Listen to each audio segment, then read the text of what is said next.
আর দাদা ভাই বন্ধুকে এমন ভাবে ধরেছিল না, ঠিক যেন হিরো হিরোইন।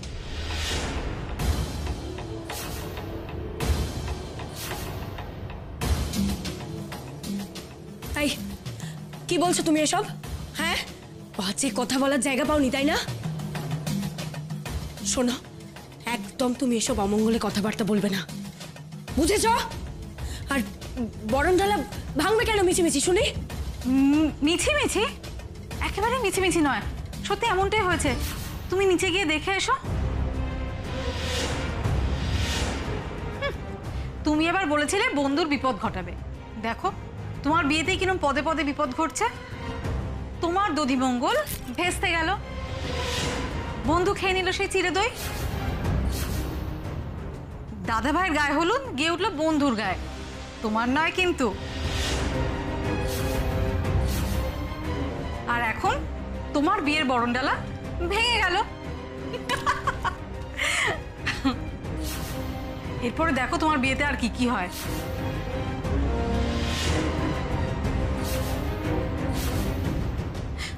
এই আমার না যেতে হবে জল আনতে, টাটা।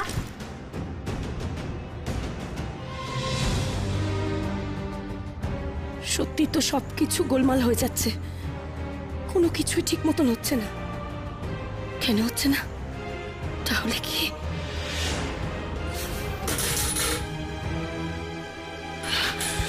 কি হয়েছে তোর? আরে তুই ওর কথায় কান দিচ্ছিস, আর ও তো চায় না তোর আর দীপ্তর বিয়েটা হোক। না, কিছুতেই না, আমি এটা কিছুতেই হতে দেবো না, কিছুতেই না।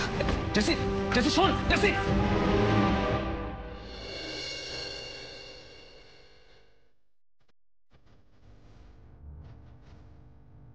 নয়ন, নয়ন, নয়ন, নয়ন, নয়ন। দাদু ভাই, তুই তো এত জল ছেটালি, কিন্তু ওর তো জ্ঞান ফিরলো না। কি হলো বলতো? আমি না কিছু বুঝে উঠতে পারছি না। আমি একটা কাজ করে ওকে ঘরে নিয়ে গিয়ে শুয়ে দিই। তুই ওকে ঘরে নিয়ে যাবি? কি করছিসটা কি টিপু?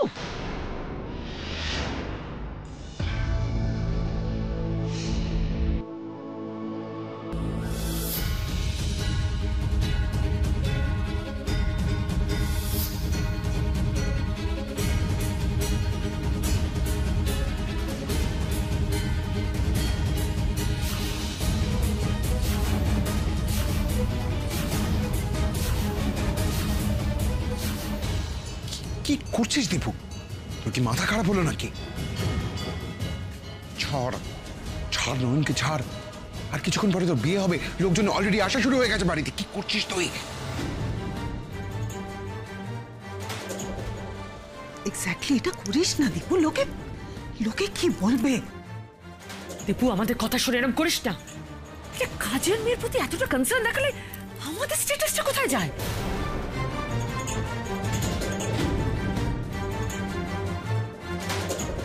বন্ধুর জ্ঞান ফিরছে না, আর মা আপনি স্ট্যাটাস খুঁজছেন? হ্যাঁ খুঁজছে। একটা কাজের লোকের সঙ্গে মিশে মিশে তোমার হয়তো স্ট্যাটাসটা নেই, কিন্তু আমাদের তো আছে। তাই বেশি কথা না বলে একদম চুপ করে থাকো। আবার আবার নয়ন এসে পড়লো আমাদের মাঝখানে।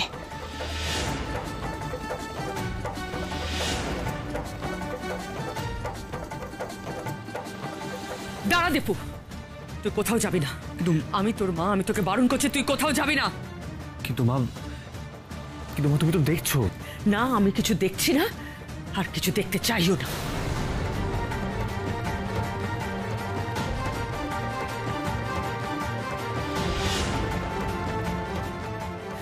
আমি তোর মা, আমি তোকে বারণ করছি, বাড়াবাড়ি করিস না, ওকে নামিয়ে দে। এটা করলে কিন্তু জেসমিনের প্রতি অন্যায় করা হবে দীপু।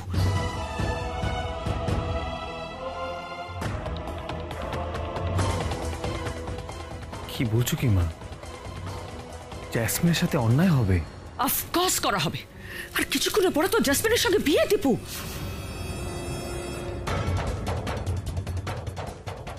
এক মিনিট মা, একজন অসুস্থ মানুষের জ্ঞান ফেরানোটা যদি জেসমিনের প্রতি অন্যায় করা হয়, তাহলে আমি বলতে বাধ্য হচ্ছি বিষয়টা খুব দুঃখজনক।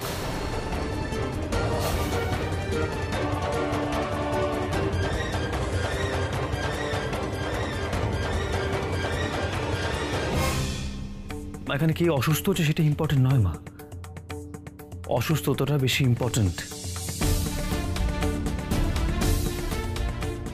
ইভেন মা, তুমি, বাবা, মামাজি, আমার সবাই কাছের মানুষ যদি অসুস্থ হয় তাহলে আমি ওয়ারিড হব মা।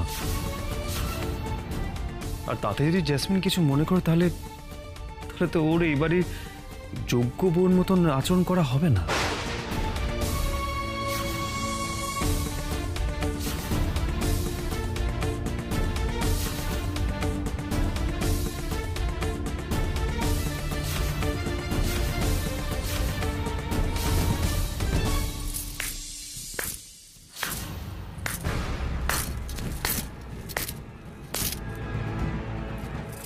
ভেরি গুড তৃপ্ত, খুব ভালো।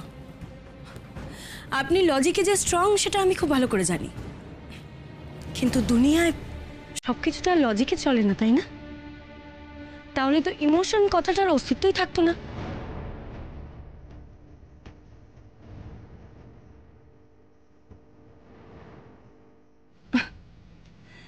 তৃপ্ত, আজ আমাদের বিয়ে, আপনি নয়নের জন্য ওয়ারিড, খুব ভালো কথা।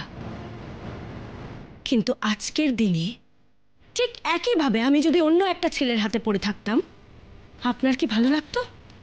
মেনে নিতে পারতেন তো?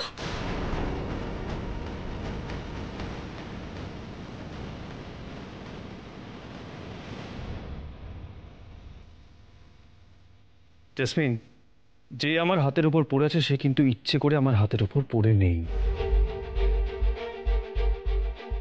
তার হুঁশও নেই, সে জানেও না সে এখন কি অবস্থায় আছে। আর আপনি যদি এই সিচুয়েশনে অন্য কারো হাতে পড়ে থাকতেন তাহলে বিশ্বাস করুন আমার কিছু মনে হতো না।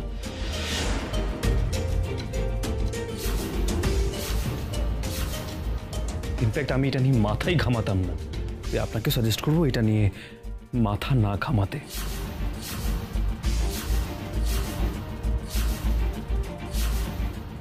আর এই ক্ষেত্রে নয়ন আমার হাতে পড়ে আছে এটা না ভেবে আপনার ভাবা উচিত ছিল যে আমার হাতের উপরে একজন অসুস্থ মানুষ পড়ে আছে।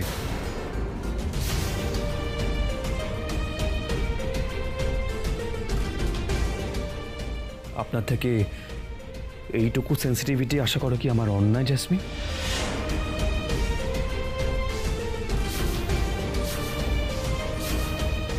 আপনি কি এইটুকু সেন্সিটিভ হতে পারেন না? না, পারি না।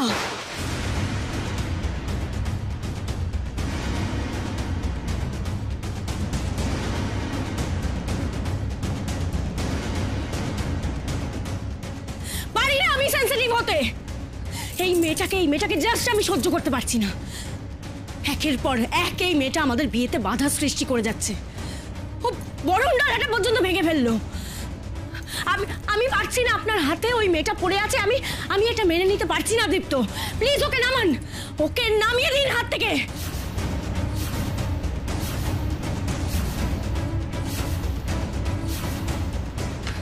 আপনি বুঝতে পারছেন না এই মেয়েটা কত বড় অমঙ্গল করলো? অমঙ্গল? অমঙ্গল তো আপনি করলেন জেসমিন।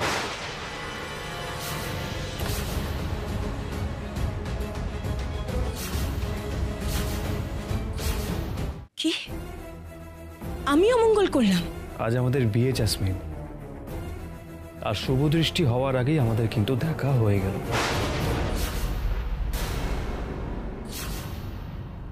এটা তো হওয়া উচিত ছিল না, তাই না?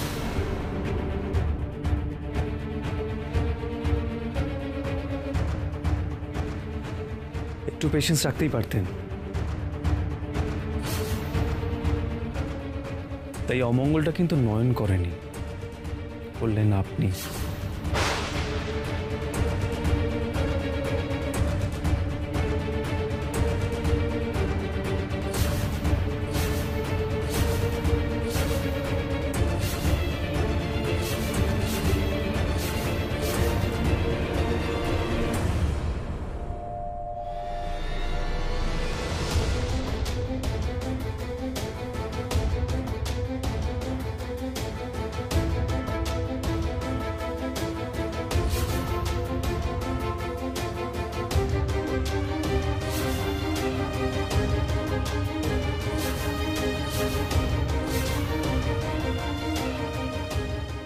দেখলে?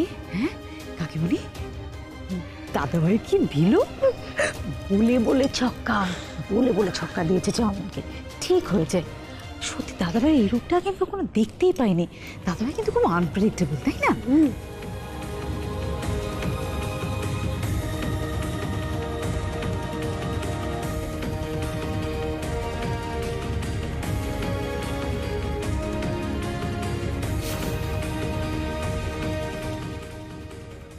জসিম প্লিজ এভাবে রিয়াক্ট করিস না, প্লিজ আমার কথাটা বোঝার চেষ্টা কর। আর তো কিছুক্ষণ বল, একবার শুধু বিয়েটা হয়ে যেতে দে, তারপরে সবার মুখ আমি বন্ধ করে দেব। আর দীপ্তর মুখ নয়, ওর তো শ্বাস বন্ধ করে দেবো আমরা ভাই বোন মিলে। I promise you. শুধু একটু নিজেকে শান্ত করিস সময়টা, প্লিজ প্লিজ কোনো রিয়াক্ট করিস না, প্লিজ প্লিজ।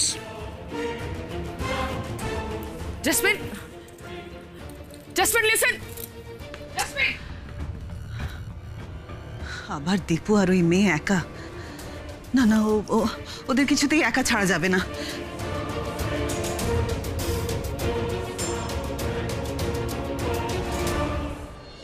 নয়ন, নয়ন, নয়ন চোখ খোলো। নয়ন, নয়ন, নয়ন আমি তোমাকে ডাকছি তো। নয়ন, নয়ন চোখ খোলো।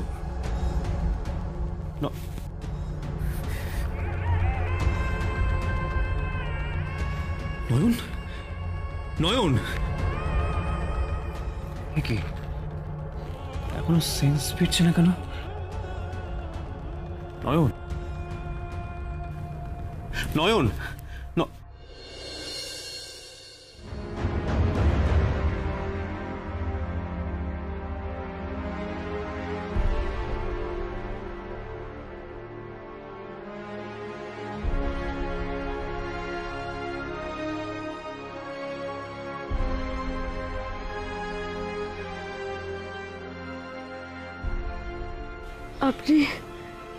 আপনি এখনো বিয়ে করতে চাননি বড় সাহেব?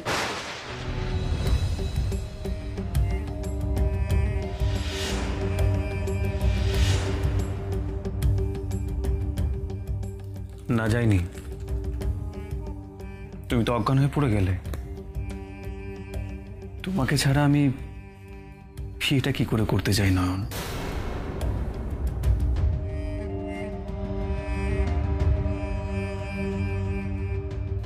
অবাক হলে? আরে না না নয়ন, এখন অবাক হওয়ার সময় নয়। ওঠো ওঠো ওঠো, গেট আপ। অনেক বড় বড় তুমি কথা বলেছিলে, তাই না? বড় বড় কথা? অফকোর্স নয়ন, তুমি তো বলেছিলে যে বিয়েটা নাকি তুমি আটকাবে। তুমি বলেছিলে তুমি নাকি প্রমাণ করে দেবে যে আমার মায়ের জাসমিনকে পছন্দ না। অন্তত বলেছিলে এটা প্রমাণ করবে জাসমিন খারাপ। যখন কিছুই করতে পাওনি তাহলে আমারও কিছু করার নেই নয়ন। তোমাকে দাঁড়িয়ে থেকে এই বিয়েটা দেখতে হবে। আর তুমি না গেলে আমি বিয়েটা করব না।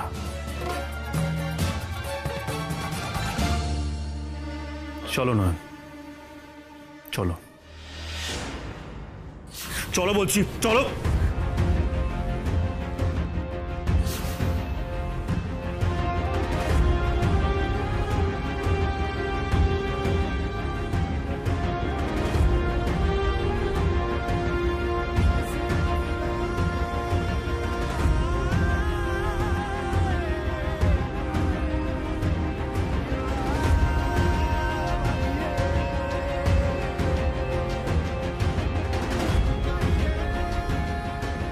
চোখের সামনে আপনার এত বড় ক্ষতি আমি দেখতে পারবো না বড় সাহেব।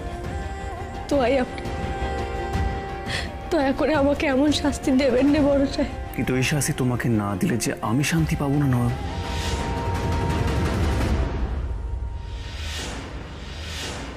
তুমি আমাকে অনেক জ্বালিয়েছ নয়ন।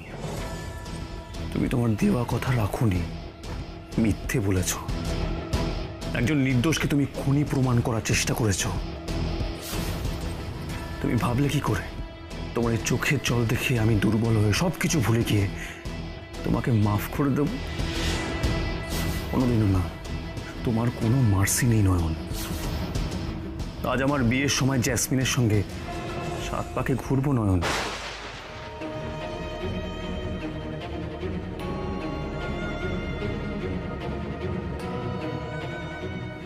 ওর স্মৃতিতে সিঁদুর পরাবো।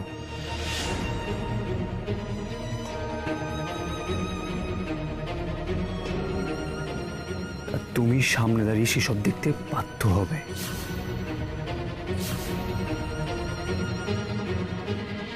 ঠিক এইভাবে আমি তোমাকে শাস্তি দেব না, আর তুমি তোমার কৃতকর্মের ফল ভোগ করবে।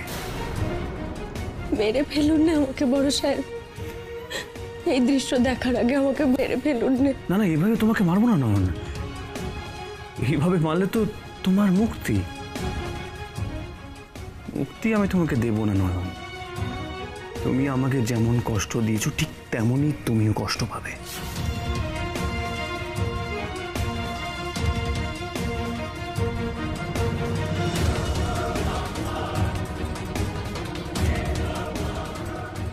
এই বিয়েটা আমি করবো না, আর তুমি দাঁড়িয়ে থেকে সবটা দেখবে।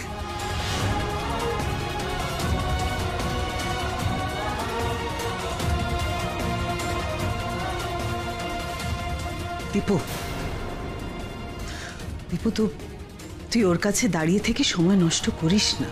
তুই যা, আমি ওকে নিয়ে আসছি। হ্যাঁ পেশিমণি, তুমি ওকে নিয়ে এসো। She must come. মাগো, মা বিশালাক্ষী, এমন দুর্ভোগ, এমন শাস্তি আমার কপালে লিখেছিলে মা। এই দৃশ্য আমি সহ্য করব কি করে?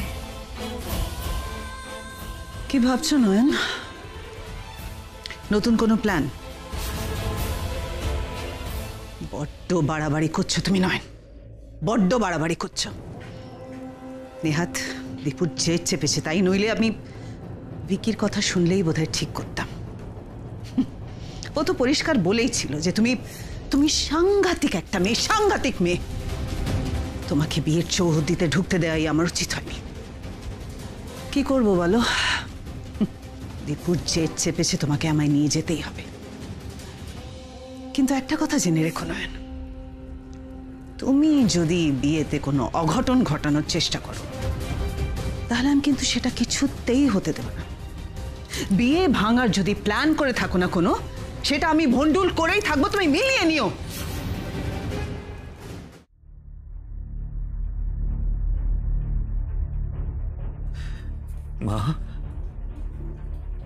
মা, আমি কি ভুল করতে চলেছি?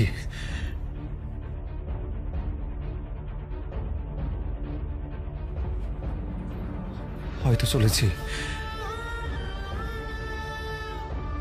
কিন্তু আমি কি করবো মা, কি করবো?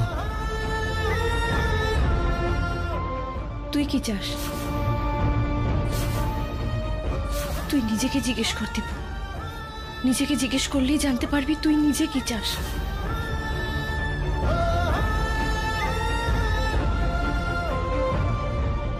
আমি এই বিয়েটা করবো মা। তোমার নয়ন তো কথা দিয়ে বিয়েটা আটকাতে পারলো না, পারলে তুমি আটকিও।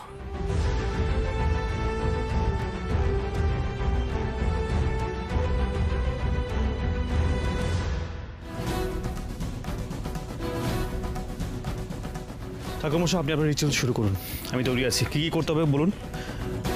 হ্যাঁ হ্যাঁ ঠাকুরমশাই, আপনারা শুরু করুন। এই যা, তোরা জাসমিনকে নিয়ে আয়, দীপু তো এসে গেল। আরে জাসমিন তো গেছে লোকান্তে। লোকান্তে গেছে মানে তোরা যাসনি কেন? আরে দিদি, কি দিদি প্যানিক করিস না। আমরা কোনে পক্ষে কি করব? ওদিকে জয়ন্তও আছে, ওদের রিলেটিভস সবাই আছে, ও এক্ষুনি এসে পড়লো বলে। শুধু শুধু চিন্তা করিস না।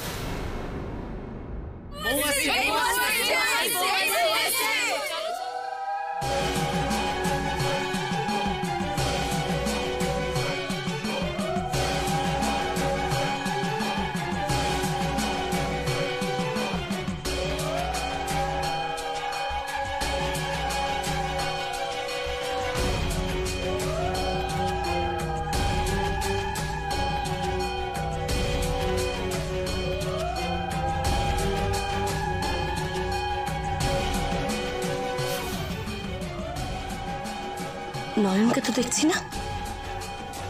বুঝেছি, ও আসেনি বিয়ের মণ্ডপে। ঠিকই আছে, আসবেই বা কোন মুখে?